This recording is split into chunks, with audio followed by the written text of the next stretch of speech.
Welcome back. My name is Francis. We begin a series, The Tie That Binds, which is being uploaded to the Dwellings TV channel.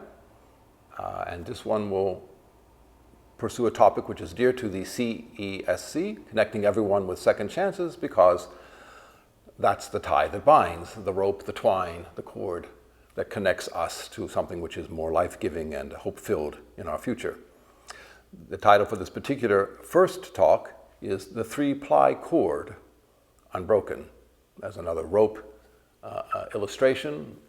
A three-plied cord, the kind of rope which has a tripartite division, has been found by craftsmen to be a stronger kind of cord than any other.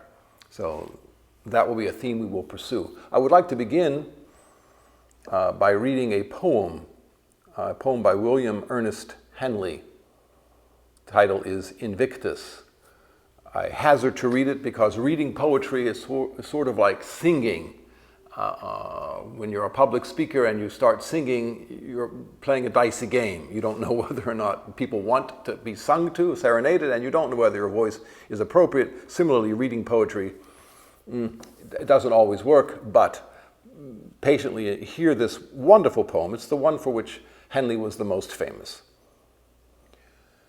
Out of the night that covers me, black as the pit, from pole to pole, I thank whatever gods may be for my unconquerable soul. In the fell clutch of circumstance, I have not winced nor cried aloud. Under the bludgeonings of chance, my head is bloodied but unbowed. Beyond this place of wrath and tears looms but the horror of the shade, and yet the menace of the years finds and shall find me unafraid. It matters not how strait the gate, how charged with punishment the scroll. I am the master of my fate. I am the captain of my soul.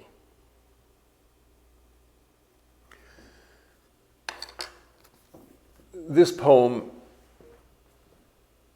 has been a kind of a standard bearer for a kind of personality which is stoic, rustic, and brave. And in a society which stresses the high value of individualism, the solitaire and the isolate personality, this kind of poetry has a great value. But the author of this poem, William Ernest Henley, embodies the ideals he describes not so much by being solitary and isolate, but by being well connected to the most important people in his life. He was rather dwarfish in size. For the great majority of his life, his short life, he suffered from tuberculosis, which had entered even into the abscesses of his bones, and as a 12-year-old, his leg was amputated. Many people said he was monstrous to look upon. But his parents were very devoted to him. He had a sister in particular, very kind. He married well. His wife loved him, and he had a daughter who, though she died very young, was the model for Peter Pan, the wonderful novel of agelessness. He himself was observed by the author Stevenson and made into the model of Long John Silver for Treasure Island.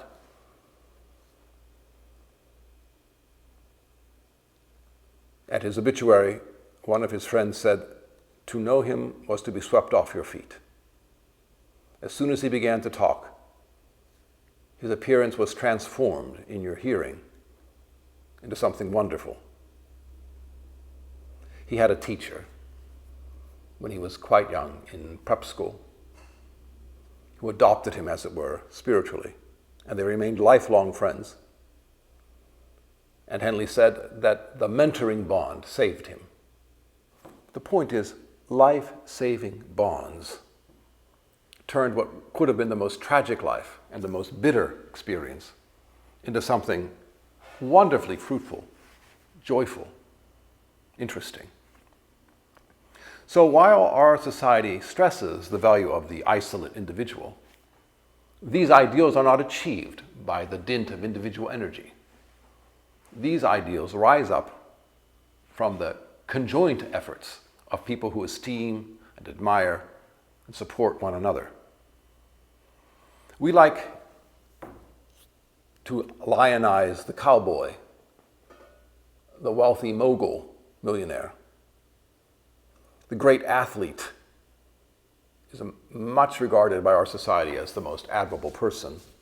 The great actor, the entrepreneur, the star. That's what has star power for us. All of these unique individuals. And for that reason, many people sacrifice very important bonds from their family, from their friends, from their teachers.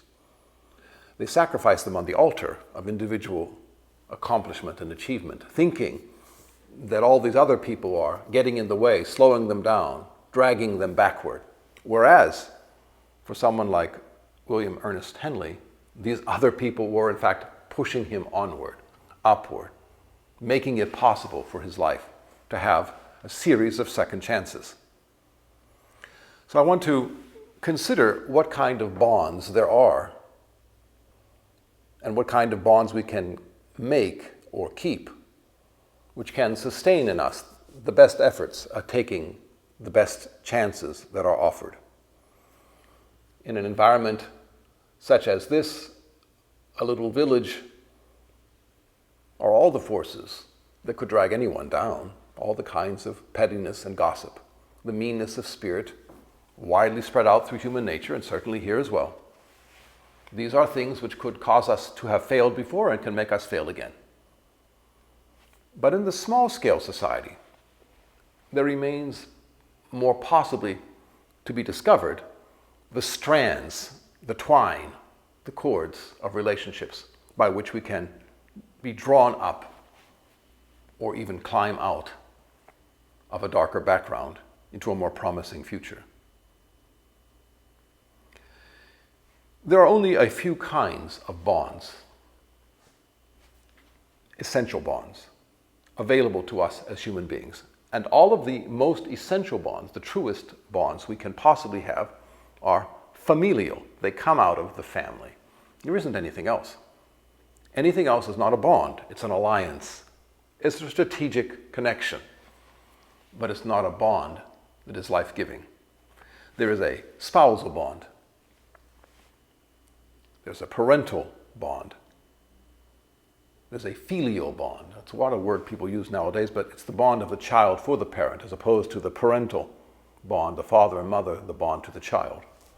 And there is the sibling bond, brothers to brothers, sisters to sisters, and brother to sister. The brother-sister bond, by the way, humanly speaking, is one of the strongest.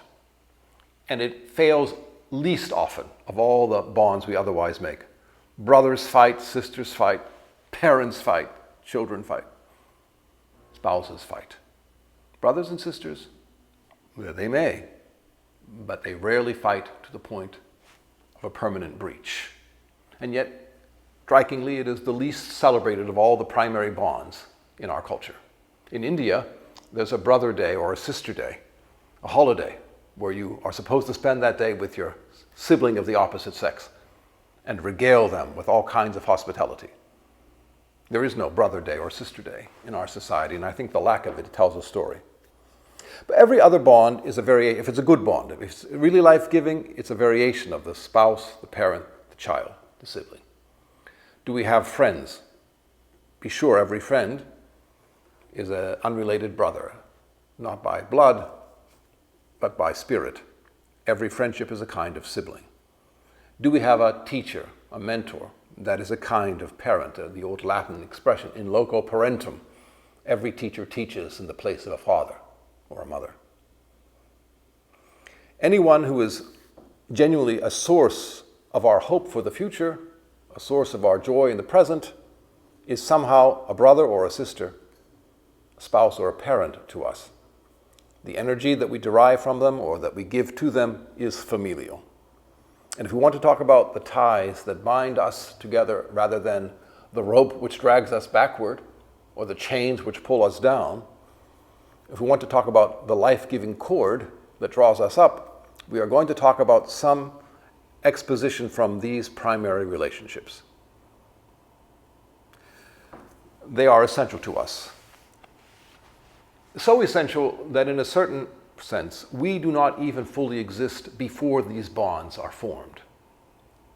The child is conceived in the mother's womb, doesn't know itself as an individual for 9 months, and scarcely for the next several years hardly thinks of itself individually. The child knows itself reflexively through the body of the mother, primarily, through the body of the caregiver. In fact, the child assumes that its thirst for milk is immediately felt by the mother.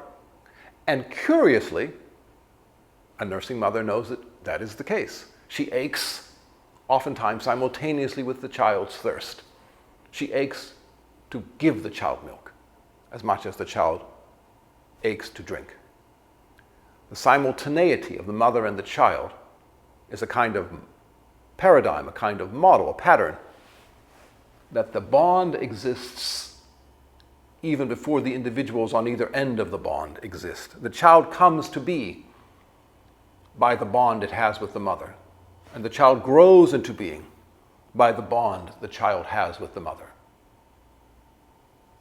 Speaking the English language to English hearers. If English is your first language, you did not invent it, you learned it. And even though you think in it without second thought, even though you are spontaneously given to it without hesitation, it is a gift which was given. And our minds came to be through that gift and could not exist as a human mind without it. If it's not spoken, if it's not speakable, it's not fully human. We became human by a gift of a discourse, of listening to other people. We were 6 months old, we were 3 years old, we were 5, and without anyone requiring us to do an assignment, without any workbooks, we picked up the most difficult skills in the universe. We picked up a language. 60 computer scientists could not teach a computer, could not make a computer functional in the language that we all had by the time we were 6 years old. At 6 years old, we are beginning to exceed the best, fastest computers. And those were 60 specialists who were pumping all that into the computer day and night. The child, without an assignment, without a correction, without a teacher, was getting it all in. Because the bond, or the series of bonds of the family, made that mind come alive in a distinctly and remarkably human way.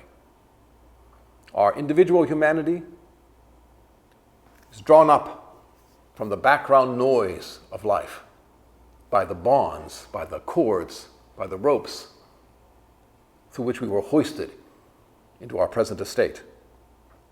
The ties that bind are the ties which give us life. Physically, to be sure, but also mentally, and then emotionally, socially. We don't even exist, per se, in the fullness of existence without those bonds. So rather than thinking of ourselves as sovereign individuals who are looking about, casting about the neighborhood for people to whom we can relate well, we should think about the possibility that there are relationships out there and that we should give ourselves more fully to them so that we can come alive. When there's a wonderful relationship, the smartest thing to do in this world in terms of a good attitude of life is to admire it. In the springtime, they say every young man's fancy turns to a young woman. When you see young people falling in love, walking hand in hand in a park, you see a bond. And that bond that is being observed should be a cause of joy.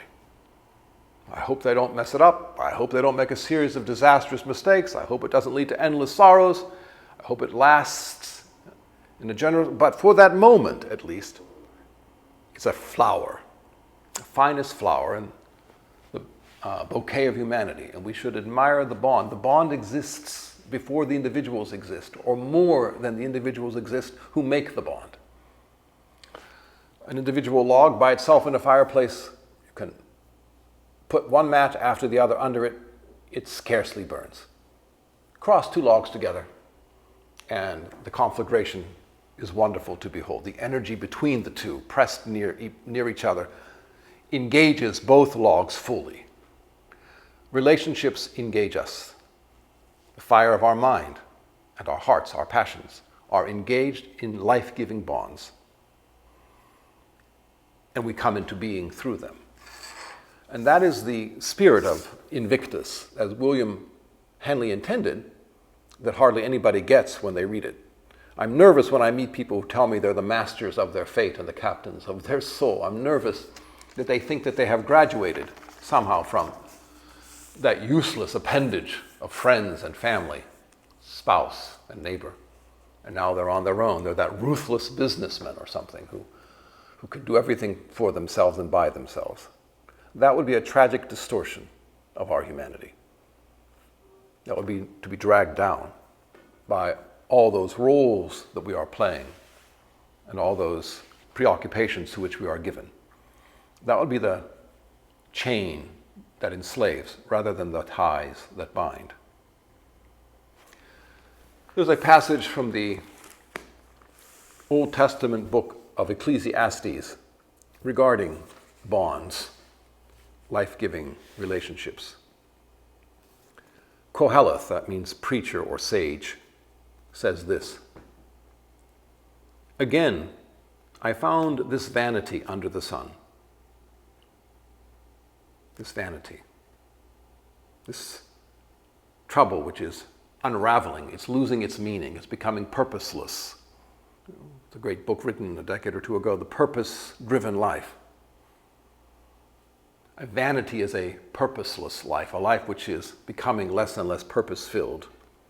I found this vanity under the sun, a solitary man with no companions, neither son nor brother. Yet there is no end to all his toils, and riches do not satisfy his greed. Was it Bernie Madoff who ripped off something like $60 billion from the investors who trusted him for quite a few years? Went to prison, died there, I think, miserably. His son thereafter died suicide, and no one claimed his body. $60 billion. He ruined the retirements of thousands of people, took everything from them. The judge asked him, "Mr. Madoff, you had so much money, and yet you had to always have more, to the ruination of yourself, your family, and all these people who trusted you."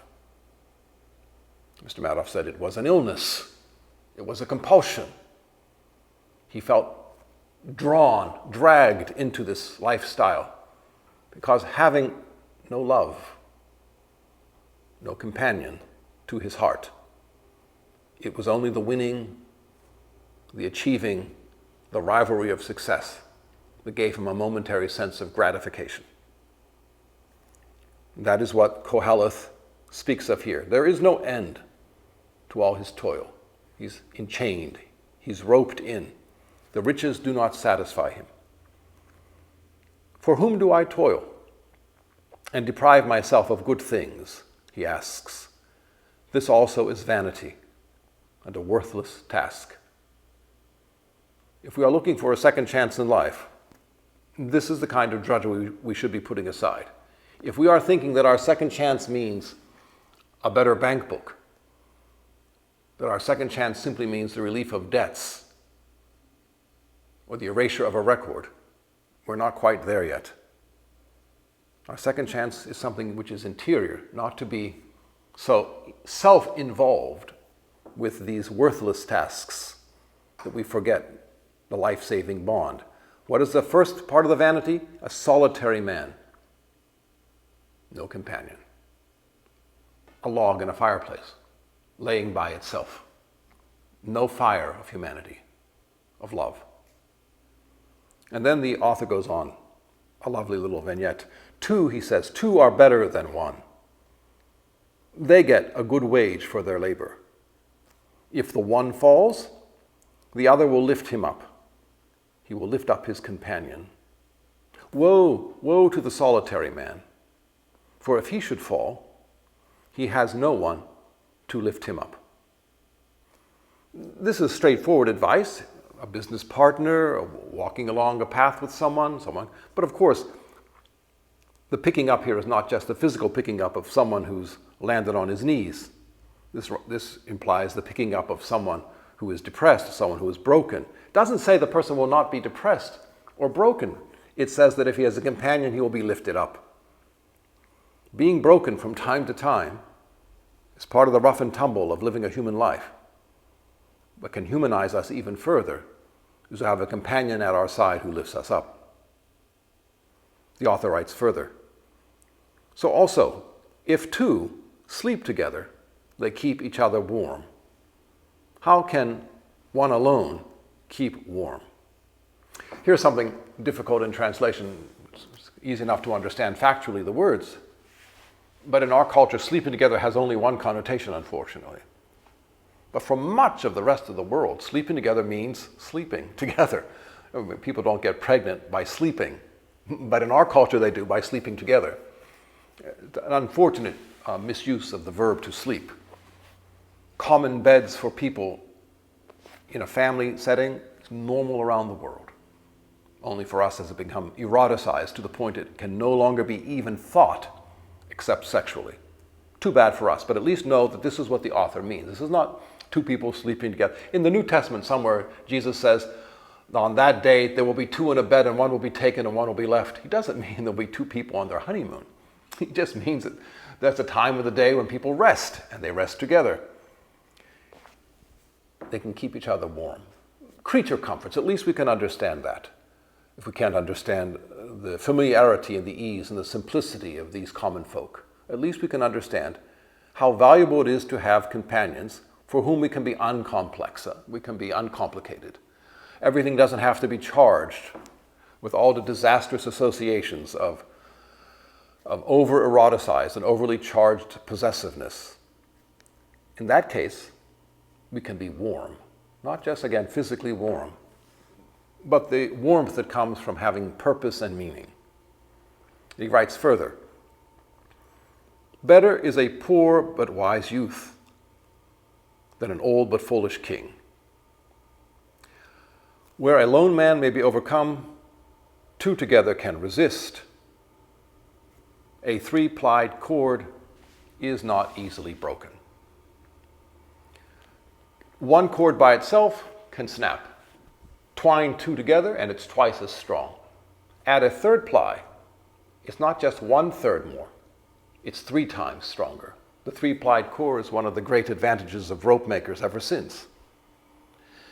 A bond of one and another is a wonderful thing, but they often go south, they often fail, they become tragic, and they can become abysses. We can be dragged into dysfunctioning relationships, codependent relationships, miserable codependencies. What might keep the bond of two from being dragged into a kind of entrapment for either party? The author of Ecclesiastes says, a third ply.